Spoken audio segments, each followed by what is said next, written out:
art of letting go. So, in life, we always find ourselves in places that we can feel extremely stuck in, and it's really hard to move forwards. So, I'm going to talk about the art of letting go, and I'm going to start with a really good story that I really love.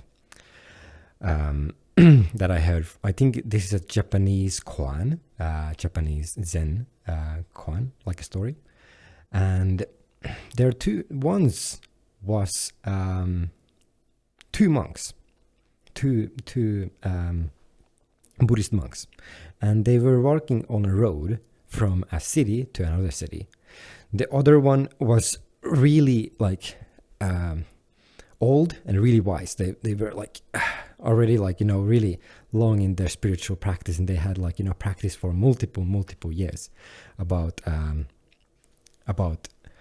the philosophical side of this and the ritual practices of everything. And then there was a senior monk who was really tiny. They were super small, and then they didn't know about a lot of stuff, and they have just started their practice. So it was like a master and their like disciple, people, like, walking on the street. And they came to a river, and at the river there was a lady who wanted to cross the river itself. But the lady was in quite a bad condition, and she couldn't really cross the river because the river was quite like, quite in a high-speed current. And like nowadays we are so used to like actually traveling from a city to city without even thinking about like, the route itself. Like it's so easy to go from city to city.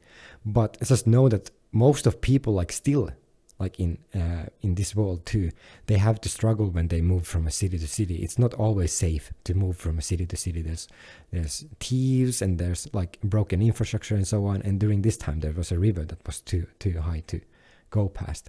And the woman, not really knowing what the monks really were about, the woman asked if she could get guidance or like get help with the passing of the river by maybe pickpacking on one of the monks.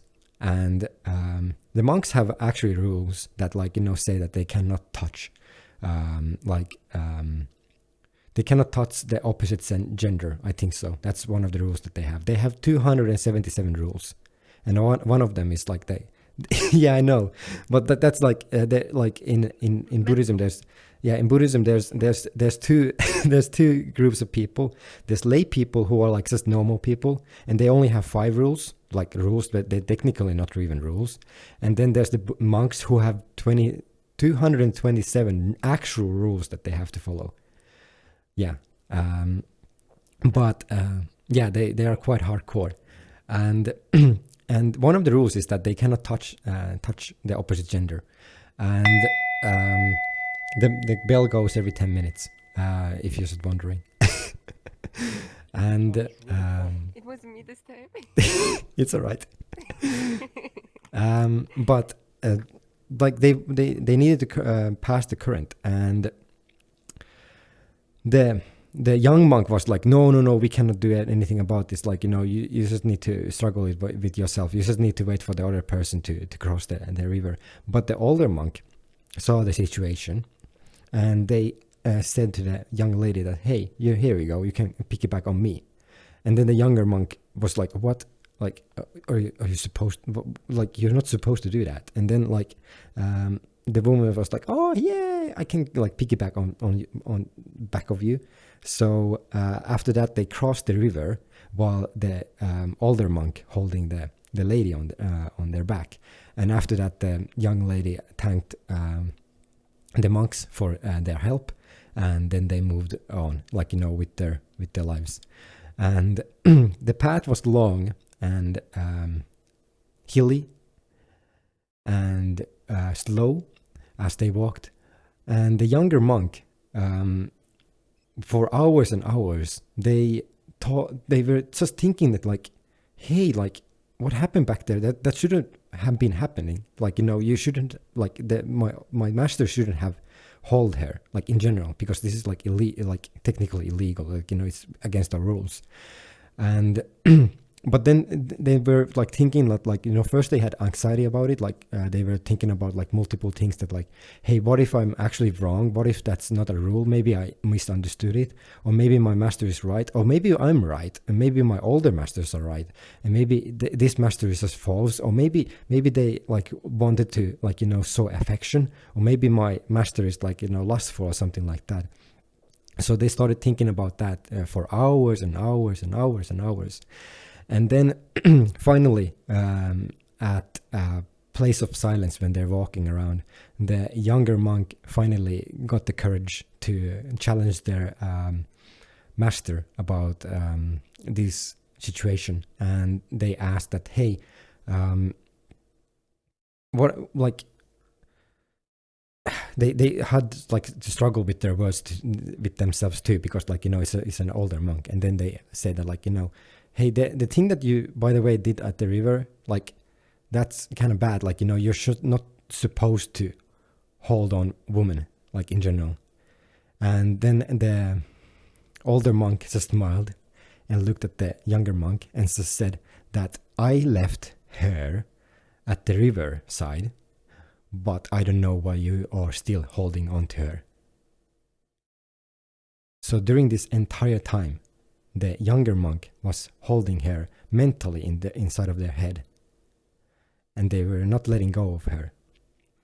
And during this time, like, you know, when the older monk told this to her, they made them realize that I'm crashing. I'm not crashing. But made them realize that that they have been holding on to the experience itself within them this entire time. And at that point, they understood that they should also let go of that too. So it's a really good teaching. We have 2 people on the stream. Let's go. But yeah, hello. Hello. But like most of us, like, you know, we carry on with a lot of like stuff with us. Like, you know, when we experience life and when we are moving throughout our lives, we have experiences and we have emotions and so on, and we carry on with this. It's really easy to cling on to things in life, but sometimes they can actually, like, you know, hinder our process, and they can become extremely heavy. Like, I could, like, give an example. Like, if this bell, like, thingy, the stick right here, what I have on the stage, it cannot be seen on the stream, but like, if that would be like a really heavy object, I could, like, take it in my hand and just show you to guys, like, is this stick heavy, and then maybe give it to you guys, is that stick heavy, and it will, like, weigh something like 10 kilograms or something like that. I'll actually, like, you know, insane amount. And it's like, oh yeah, it's pretty heavy. But if you let go of it and drop it on the ground, like, is it heavy anymore? Well, the stick itself is heavy, but you don't not feel the heaviness anymore, because you're not holding on to it. And I think that's a really beautiful, those 2 stories are extremely beautiful metaphors for life, that sometimes you are just carrying on with so many, like, rocks and stones and things. Like, you have an entire backpack, and, like, you know, you're actually memories, and you're just holding on to them. Like, you know, what did that one person say to me when I was like 9 years old, and so on, and I just still carry that on and on and on, and it just repeats in my head and all the time. And is it really wise to have that in your brain? I don't know. Do you guys have any kind of, like, you know, things that you're still carrying on that are hindering your process? You can just raise your hands if you feel like, you know, that there still are, like, those kind of things in your lives. Yeah, because I also have, I also have, like, those kind of things in my life that I would wish to be without, but it's really hard to let go of them, because you're really attached. You're really, like, you know, you're really seeking that again. Like it might be something that is pleasurable, but it might be something that is neutral or actually negative. It might be something that you, like, actually hate. Like, for example, like the way that they struck me, the way that they overpowered me, like, that this is like, making me feel so angry. And when you're holding in onto it, but you're actually holding to like a fireball, like a molten, like, iron fireball in your hand, like really grasping onto it. But once you let go of it and you just let it drop on the ground, you're not holding on to it, because the people who do not harbor these kind of emotions and these kind of past memories, they are the ones who are free from the pains of this. Because like in Buddhist philosophy, they have the analogy of two arrows, that whenever you find pain in life, like something that actually causes you actual physical pain, but also emotional pain, like something like, someone actually said like a really rude comment about like your looks, for example. It is the same as like, someone striking an arrow into your leg. But after this, like, when the person has been struck by an arrow, what happens to the person is that they take another arrow and they struck another arrow on their other leg. And the symbolism is that the first arrow is the actual experience itself, but the second arrow is made by their own mind and their own ideas and their own like interpretations about it, like, all like the way that they hurt me and so on. Like, for example, like, when I got bullied, like, when I was young, I always like, had that thought with me, even far beyond the experience itself, for years and years and years, for decades, like, the ways that they told me about my face. But it was just like my second arrow. It was not the first arrow anymore, because the first arrow has been like long gone, but the second arrow is still stuck in my leg and like, still causing me a lot of pain. But if you guys have any stories that if you have any stories that you learn to let go of, it will be maybe really helpful for other people to hear about it. This is a free space where you can share about all kinds of things, but just remember that like it's also streamed and also gonna be posted on YouTube. Yeah, that's the issue. And that's the issue. Yeah. But I guess that like, most people can like relate with this. That what you have guys experienced. Yeah. I also put some notes on my fridge, and let's see. Fridge? But yeah, well, it's my fridge door itself. Yeah, but first, like, there are like absolute steps, like, how to, like, what the Buddhist philosophy actually teaches people to do, to let go of things. And the first step is like actually like, understand what you're holding on to. You need to like, be mindful of the things that you're still holding on to. And that like when you're holding the molten fireball in your hand, you need to understand that you're holding on to it. Because if you don't understand that you're holding on to it, it's impossible to let go of it. But that's the first thing. That you have a sense that what you're holding on to. And that's what meditation can teach. Like, when you get into that deep meditational state, and the things that hinder your process, those are like, they are usually rooted in deep psychological experiences that you have had throughout your life. And that's what I also have learned throughout my own meditations too. Like, to see and to actually see, like, how painful it is to hold on to it. It's like almost the same as like, holding on to a rope. And at the end of the rope, there's something that wants to just go and like leave. But you're just holding on to the rope, and it's just making like bruises and scratches on your hand. But it's like so empowering that you let go of it. Because once you let go and once you become empty, you can make something more into the emptiness itself. The room, like for example, this entire like temple that we have right here, it is only useful when it's empty.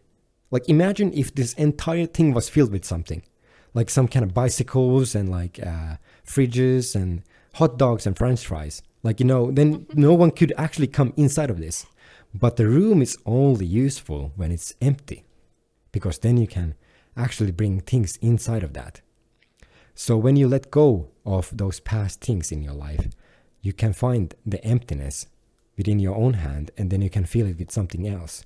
And the something else that you can feel with it is the enjoyment of the present moment. Not the past, not the future, but the absolute present moment. What is happening right now? And like trying to find interest and trying to find things to always enjoy in this present moment. If you're having trouble with that, that's also a really interesting, like, psychological thing that you could also investigate. That why cannot I enjoy this present moment? Like, for example, like some people, like maybe over here, like on VR, like they just don't enjoy their time. They're just wandering around, and they're kind of like, I'm so sad and so on. But they still have full body, and they still have like cool avatars and so on. And there's so many people out there that just wish that they could even experience this in the first place. And like, I'm telling you, this is a waste of money. yeah. But what makes but enjoying the present moment is so valuable. It's more valuable than any amount of money that you can ever like accumulate in your life. Because the difference between a monastery and a prison is that in a monastery, people go there for free. But like imagine, like in monasteries, they have 277 rules for Buddhist monks. But even for like Christian monks and so on, they also, and like Muslim monks too, they also have like an amount of like rules that they have. But they go there by their own voluntary emotions and feelings and intentions. But in a prison, you're like forced to be there, and you cannot get out. But it's the same as like being at a job and you just don't want to be there, and you just want to do something else. You're just creating a prison for yourself, or any kind of situation where you are at. If you just don't want to be there and want to be somewhere else, you're already within a prison. But just know that this prison is not locked. It's just a prison that has an open door, and then most people are just born into this kind of prison. And you can actually walk out of this room and outside of this prison, and it's just by understanding and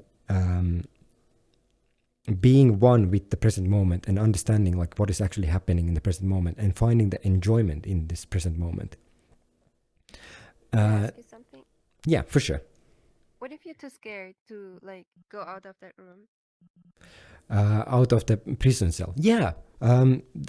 Most of us are really comfortable. Like, most of us have like decorated the entire like prison walls, and like, made beautiful like, cravings, and like I have spent my entire existence within this prison wall. So it's like really like comfortable. This is the only comfort that I have in life, and it feels so uncomfortable to get outside of that, like outside of my absolute comfort zone.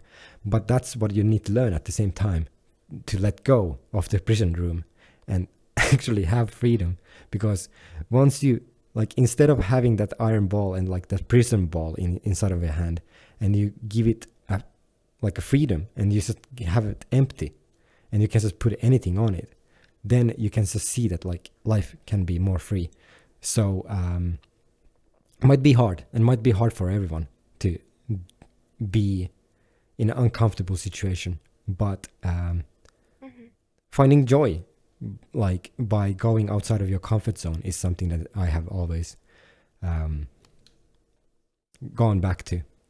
That has been always helping on my path and my life in general. Like, for example, going to the gym. Like, oh my God, I'm so scared going to the gym. Like, I'm so like out of shape, and everyone's going to laugh at me, and like secretly and so on. But if you, instead of focusing on the negative experiences, just focusing on the positive experiences of going outside of your comfort zone, it will just encourage you to go again and again and again to the outside of your comfort zone. But those are the two most important facts. There are also the fact that that giving, being generous, and just giving to other people instead of taking, that also helps with like letting go. Because like a lot of people like who have problems with letting go are the people who just want more and more and more. They're greedy and they just want more. But once you like actually do the opposite of less giving, just give out, you start understanding the really deep emotional pleasant experiences that you get from the act of generosity. And there's also a fourth thing that happens that you should like that will help with letting go, but that's something that actually just like grows onto you once you acclimate these three things. So I don't need to teach that because it's just gonna happen to you automatically. But yeah, that's it's almost half. So I will crash. I will not crash. Will not crash. Almost crashed. But No crashing today. no crashing today. But yes, just remember that like that you always have the option of letting go of the past. And you don't need to like be in the prison cell. But It's tough sometimes. yeah, for sure. That's the issue. For sure.